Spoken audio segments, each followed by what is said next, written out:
For more on this story, we can bring in France 24's international affairs editor, Philip Turl. Philip, there we heard reactions from Le Pen supporters. But what reaction have we been getting from outside of France to this verdict? There have been quite a lot of international reactions to Marine Le Pen's sentencing today, not only here in Europe, but elsewhere around the world. We've had Matteo Salvini, the Italian far-right deputy prime minister, Jürgen Hart, the conservative senior German lawmaker, Geert Wilders, the Dutch far-right leader, Viktor Orban, the prime minister of Hungary, Dmitry Peskov, Russia's spokesman for the Kremlin. They've all come out with their support for Marine Le Pen, saying that basically that they support her, that this is a travesty of justice. There have been quotes that what we've seen happening in Romania is now happening in France. That's to say that democracy is being trampled on by the judges, and they are the ones who are in charge of democracy, and it's no longer the people who are able to choose their future leader.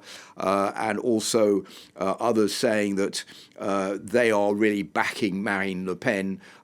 They say that she is the right candidate to win the presidential election in 2 years' time. Basically, this is the French establishment doing its best to stop her from running, to stop her from becoming the next president of France. Viktor Orban saying, "Je suis Marine," I am Marine, in support of Marine Le Pen in his account on X. So very few positive reactions in favour of the judges, for example.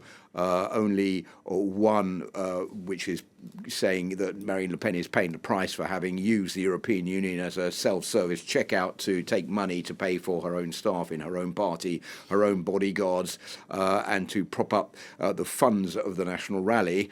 Remember, this has been going on for many years. It's not just something that happened recently, but I think mostly shock about the verdict that has been handed down to Marine Le Pen today. Elon Musk has actually weighed in, saying that the decision to ban her from the election will backfire.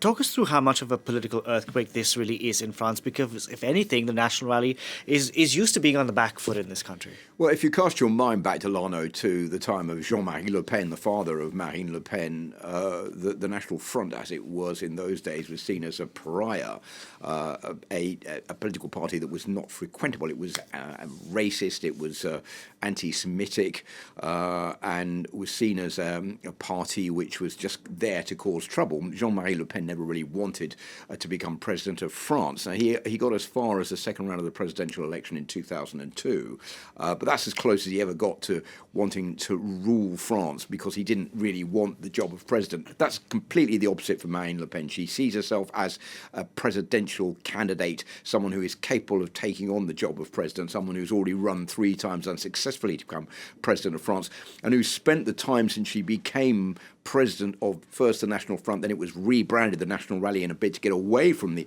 reputation, the image of her father, Jean-Marie Le Pen, who was banned by his daughter from being within the party.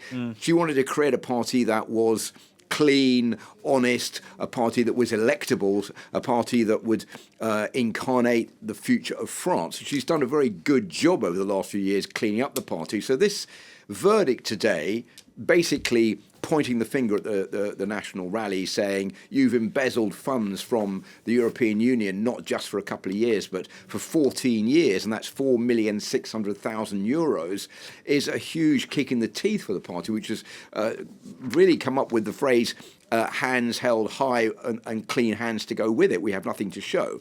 So it's very damaging. And the big question now is, what is the National Rally going to do if Marine Le Pen can't run in 2 years' time for the job of President of the Republic? Is it going to fall on the shoulders of Jordan Bardella, the number 2 of the party, who's only 29 and still has quite a long way to reach the popularity level of Marine Le Pen? And very quickly, just one last thing, which I think is important for the viewers, is that if there was an election today, Marine Le Pen would come first in the first one with 36%, double figures ahead of her closest rival, Edouard Philippe, the mayor of Le Havre, who's on 25%, and Jean-Luc Mélenchon, the head of the far-left Unbowed party, on only 12%. So you can see that this is a huge political thunderbolt for French politics, the fact that Marine Le Pen will now, in theory, not be able to run in 2 years' time. In theory.